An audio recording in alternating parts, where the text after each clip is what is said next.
মুসা কালিমুল্লাহর জবানে মুসা কালিমুল্লাহ আল্লাহ রাব্বুল আলামিনের সঙ্গে কথা বলার জন্য রওনা হলেন। তোর পাহাড়ে যাবেন, তোর পাহাড়ে। বন্ধুরা রে আমার, তোর পাহাড়ে রওনা দিয়েছে। পথের মধ্যে একজন ধনী লোকের সঙ্গে সাক্ষাৎ। ধনী লোক ডাক দিয়া কয়, মুসা রে, মুসা কই যাও? আমি আল্লাহর সঙ্গে কথা বলার জন্য যাই। আমার একটা আরজি আছে। কি আরজি? মুসা রে, আমাকে আল্লাহ তাআলা অনেক ধন ভান্ডারের মালিক বানিয়েছে। আমাকে আল্লাহ তাআলা ধন ভান্ডার দিয়েছে, এতই সম্পদ দিয়েছে আমার আল্লাহ। এই সম্পদ তো আমি রাখতে পারি না, এই ধন সম্পদ তো আমি রাখতে পারি না। কোন কাজ করলে সম্পদ কইমা যাইব? আমার যদি এই কথাটা বলতা। কারণ হাসরের ময়দানে, কঠিন মুসিবতের দিনে আমার আল্লাহ প্রত্যেকটা মানুষের হিসাব নিকাশ নেবে। এই হাসরের ময়দানে, কঠিন মুসিবতের দিনে আমি তো আমার সম্পদের হিসাব দিতে পারতাম না। স্যারে, আমার আল্লাহর একটু জিগাইও, কোন কাজ করলে আমার সম্পদটা কমে যাবে? ওই ঠিক আছে, আমি জিগামো। এইভাবে মুসা কালিমুল্লাহ একটু সামনে অগ্রসর হইলেন। একজন গরিব লোকের সঙ্গে দেখা হয়ে গেল। জিগায়, মুসা রে, মুসা তুমি কই যাও, কই যাও, কই যাও? মহিলা, আমি যাইতেছি আল্লাহর সঙ্গে কথা বলার জন্য। মুসা রে, মুসা রে, মুসা রে, মুসা রে, তোর পাহাড়ে যাইবা, আল্লাহর সঙ্গে কথা বলার জন্য যাইবা। মুসা রে, আমার একটা আরজি আছে। কি আরজি? আমার আল্লাহ পাক রব্বুল আলামিনকে জিজ্ঞাসা কইরো, আমার আল্লাহ তাআলা কেন আমারে গরিব বানাইলো? কি কাজ করলে আল্লাহ তাআলা আমাকে ধনী বানাবে? সুবহানাল্লাহ। একটা ওয়াজ শিক্ষা নিয়ে যান, কাজে লাগতে পারে। এই কাজ করলে আমাকে আল্লাহ তাআলা ধনী বানাইবে। একজন বলছে কি কাজ করলে আমার ধন কমবে, আর একজন বলছে কি কাজ করলে আমার সম্পদ বৃদ্ধি পাবে। মুসা কালিমুল্লাহ আল্লাহর সঙ্গে কথা বলতেছেন। বলতে বলতে বলতে বলতে লাস্ট সময় বলে, মালিক, মালিক, এখন তো আমি বিদায় নিয়ে চলে যাব। মালিক, আপনার কাছে একটা প্রশ্ন। মালিক, কি প্রশ্ন? আসার সময় একজন ধনী লোকের প্রশ্ন। একজন ধনী লোক জিজ্ঞাসা করলো, মুসা, আমাকে আল্লাহ তাআলা অনেক সম্পদের মালিক বানাইছে, ধন সম্পদের মালিক বানাইছে। কোন কাজ করলে আমার সম্পদ কমে যাবে? কারণ হাসরের ময়দানে আমার সম্পদের হিসাব আমি দিতে পারতাম না। আমার সম্পদ যেন আল্লাহ তাআলা কমায় দেয়। কি কাজ করলে আমার সম্পদ কমে যাবে? আল্লাহ এই কথা জিজ্ঞাসা, এই কথার উত্তরটা কি? মুসা কালিমুল্লাহকে আমার আল্লাহ পাক ডাক দিয়া বলে, মুসা রে, ওই লোকটাকে তুমি জানাই দিও, সে যদি সম্পদের যাকাত আদায় না করে, সে যদি সম্পদ দিয়েছি এই সম্পদের যাকাত আদায় না করে, আমি ফসল দিয়েছি ওসব যদি আদায় না করে, সম্পদ যদি অপব্যবহার করে, এই সম্পদ থেকে কিছু কিছু যদি আল্লাহ রাস্তায় দান না করে, তাহলে অটোমেটিক তার সম্পদ আমি আল্লাহ তাআলা কমাই দিব। বলেন সুবহানাল্লাহ। আল্লাহ ইলাহা ইল্লাহু আল্লাহ আল্লাহ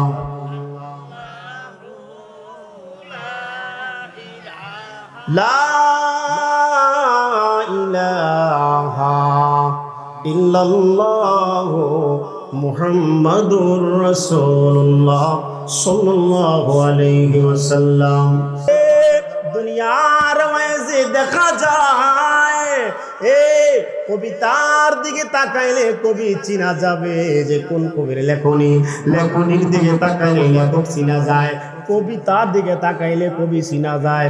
এর মুসলমান, এই পৃথিবীর দিকে তাকাইলে পৃথিবীটা কোন মালিক বানাইছে?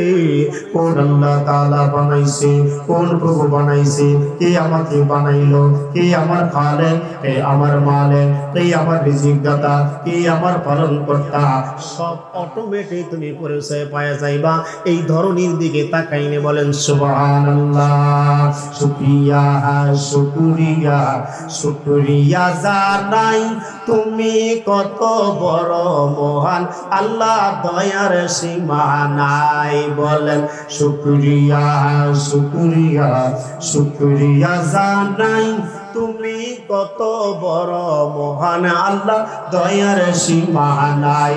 তুমি কত বড় মহান আল্লাহ দয়ার সীমা নাই বাদশাকে তুমি পাহাড় ভাঙ্গা নহর করো নহর ভাঙ্গা পাহাড় করো পাহাড় ভাঙ্গা নহর করো নহর ভাঙ্গা পাহাড় করো বাদশাকে ফকির বানাও বাদশাকে ফকির বানাও ফকির রে বাদশাহ কত বড় মহান আল্লাহ দয়ার সীমা নাই বলেন শুকরিয়া শুকরিয়া শুকরিয়া জানাই বলেন শুকরিয়া শুকরিয়া শুকরিয়া জানাই তুমি কত বড় মহান আল্লাহ দয়ার সীমা নাই বলেন কত বড় মহান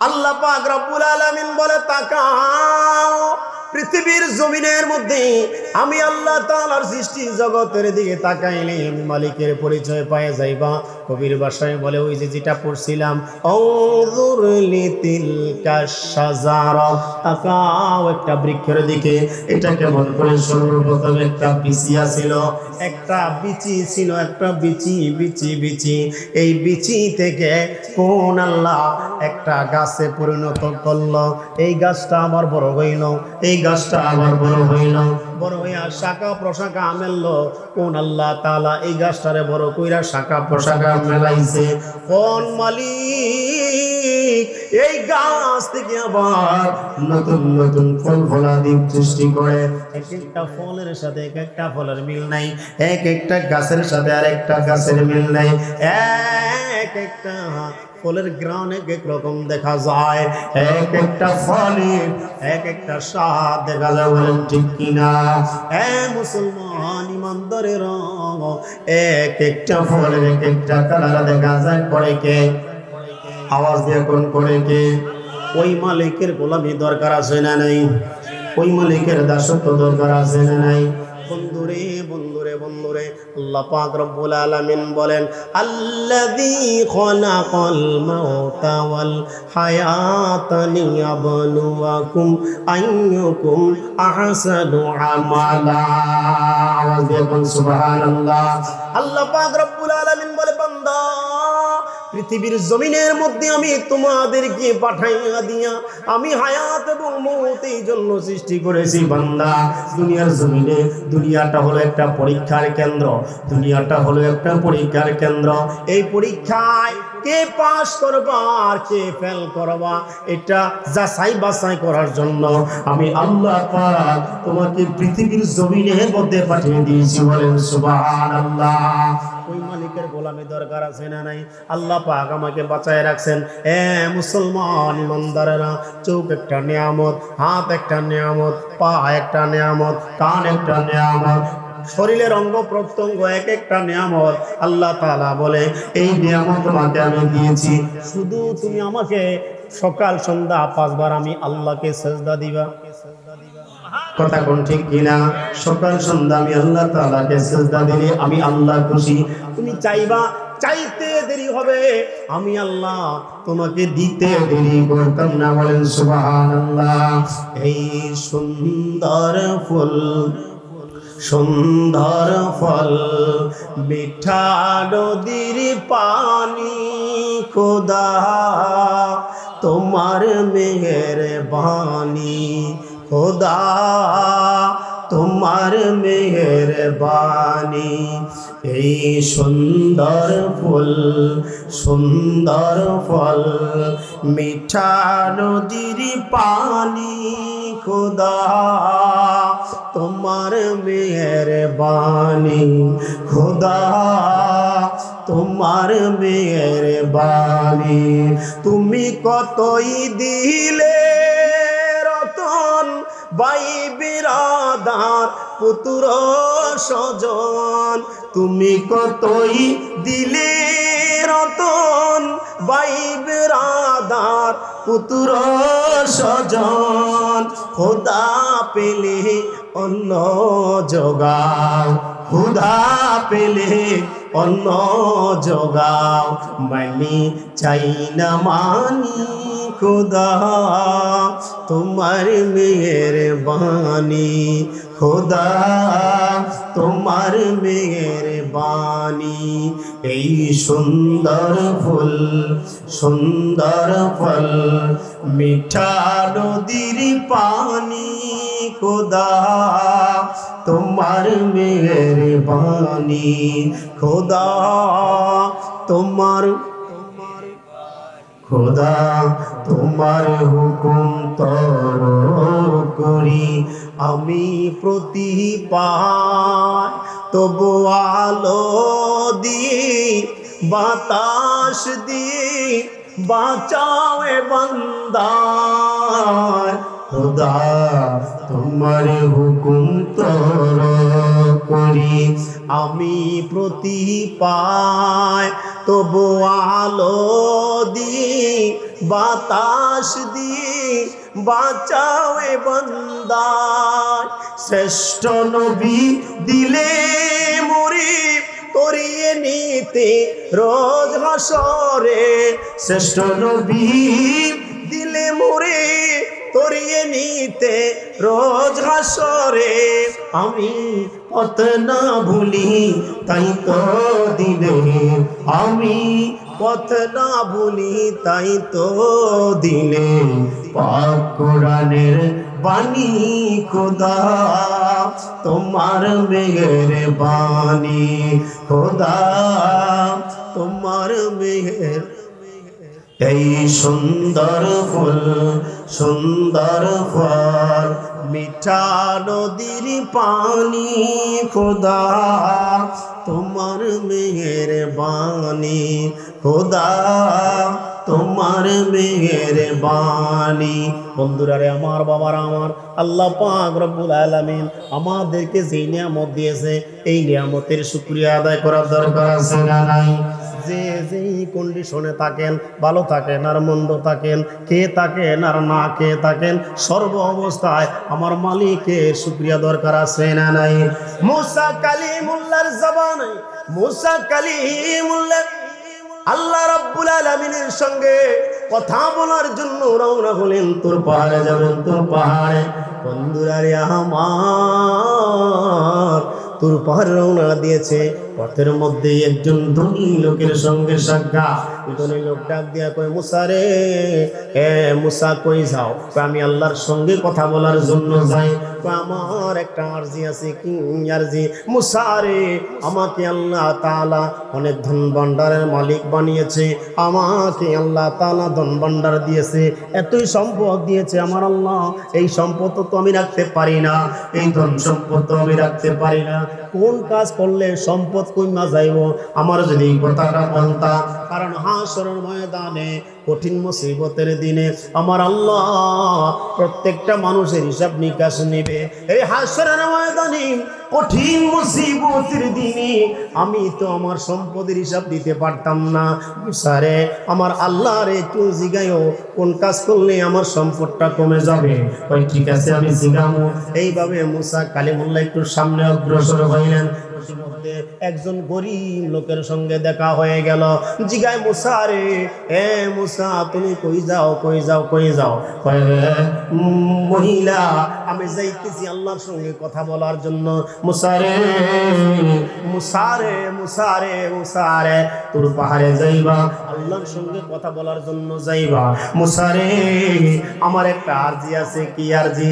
আমার আল্লাহ পাক রব্বুল আলামিনকে জিজ্ঞাসা কইরো, আমার আল্লাহ তাআলা কেন আমারে গরিব বানাইলো? কি কাজ করলে আল্লাহ তাআলা আমাকে ধনী বানাবে? সুবহানাল্লাহ। কান একটা ওয়া শিক্ষা নিয়ে যান, কাজে লাগতে পারে। এই কাজ করলে আমাকে আল্লাহ তাআলা ধনী বানাইবে। একজন বলছে কি কাজ করলে আমার ধন কমবে, আর একজন বলছে কি কাজ করলে আমার সম্পদ বৃদ্ধি পাবে। মুসা কালিমুল্লাহ আল্লাহর সঙ্গে কথা বলতেছেন। বলতে বলতে বলতে বলতে লাস্ট সময় বলে, মালিক, এ মালিক, এখন তো আমি বিদায় নিয়ে চলে যাব। এ মালিক, আপনার কাছে একটা প্রশ্ন। মালিক, কি প্রশ্ন? আসার সময় একজন ধনী লোকের প্রশ্ন। একজন ধনী লোক জিজ্ঞাসা করলো, মুসা, আমাকে আল্লাহ তাআলা অনেক সম্পদের মালিক বানাইছে, ধন সম্পদের মালিক বানাইছে, কোন কাজ করলে আমার সম্পদ কমে যাবে, কারণ হাসরের ময়দানে আমার সম্পদের হিসাব আমি দিতে পারতাম না। আমার সম্পদ যেন আল্লাহ তাআলা কমায় দেয়। কি কাজ করলে আমার সম্পদ কমে যাবে? আল্লাহ এই কথা জিজ্ঞাসা, এই কথার উত্তরটা কি? মুসা কালিমুল্লাহকে আমার আল্লাহ পাক ডাক দিয়া বলে, মুসা রে, ওই লোকটাকে তুমি জানাই দিও, সে যদি সম্পদের যাকাত আদায় না করে, সে যদি সম্পদ দিয়েছি এই সম্পদের যাকাত আদায় না করে, আমি ফসল দিয়েছি ওসর যদি আদায় না করে, সম্পদ যদি অপব্যবহার করে, এই সম্পদ থেকে কিছু কিছু যদি আল্লাহ রাস্তায় দান না করে, তাহলে অটোমেটিক তার সম্পদ আমি আল্লাহ তাআলা কমাই দিব। বলেন সুবহানাল্লাহ। আল্লাহ তো মানলাম, তো বুঝলাম। তাহলে ওই যে গরিব লোক, গরিব একজন মহিলা জানতে চাইলেন, মুসা রে, আমার আল্লাহ তাআলা আমাকে কেন কেন কেন এত গরিব বানাবে না? কি আমল করলে আমাকে আল্লাহ তাআলা ধনী বানাই দিবে? এই কথাটা একটু জানতে চাও? আরে মুসা, আমি ধনী হইতে চাই, আমি স্বাবলম্বী হইতে চাই রে মুসা। এইবার মালিক জবাব দিয়ে দিলেন, মুসা রে, ওই গরিবের যায় বইল, এ মা, আপনি যে অবস্থায় আছেন, যে কন্ডিশনে আছেন, যার যার অবস্থান থেকে সে যদি শুকরিয়া আদায় করি, আপনি খেয়ে আছেন বা না খেয়ে আছেন, এ মা, আপনাকে আল্লাহ পাক যে অবস্থায় রেখেছেন, দন দিয়েছেন বা না দেন নাই, যেভাবে রাখছেন আপনাকে আল্লাহ তাআলা যে অবস্থানে রাখছেন, এই অবস্থান থেকে যদি আপনি শুকরিয়া আদায় করেন, তাহলে আল্লাহ পাক এই শুকরিয়া আদায় করার কারণে আপনার ধন সম্পদ আল্লাহ বাড়াই দিবে। উত্তর হয়েছে কি হয় নাই? সুবহানাল্লাহ, আলহামদুলিল্লাহ, লা ইলাহা লা, সুবহানাল্লাহ, আলহামদুলিল্লাহ, লা ইলাহা, হাসবি রাব্বি জাল্লাল্লাহ, মাফি কলবি গায়রুল্লাহ, হাসবি রাব্বি জাল্লাল্লাহ, মাফি কলবি,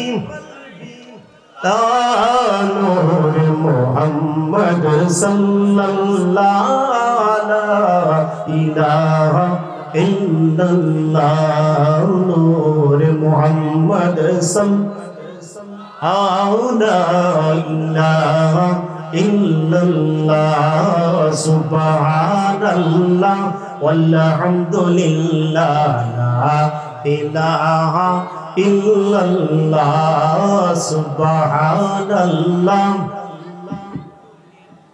লা ইলাহা ইল্লাল্লাহ, লা ইলাহা ইল্লাল্লাহ, মুহাম্মাদুর রাসূলুল্লাহ সাল্লাল্লাহু আলাইহি ওয়াসাল্লাম। দোয়া নেওয়ার জন্য এসেছি। এই দরবার দোয়া নেওয়ার দরবার, এই দরবার আশিকের দরবার, এই দরবার পাগলের দরবার, এই দরবার গোলামের দরবার। আজকের এই মাহফিল যেন আল্লাহ পাক কবুল করে, বলেন আমিন। আজকের এই মাহফিলকে জড়িয়া করে কবরবাসী যারা আছে সকলকে যেন মাফ করে দেয়, বলেন আমিন। ওর জন্য দোয়া করবেন, আমি আপনাদের জন্য দোয়া করি। আসসালামু আলাইকুম ওয়া রাহমাতুল্লাহি ওয়া বারাকাতুহু।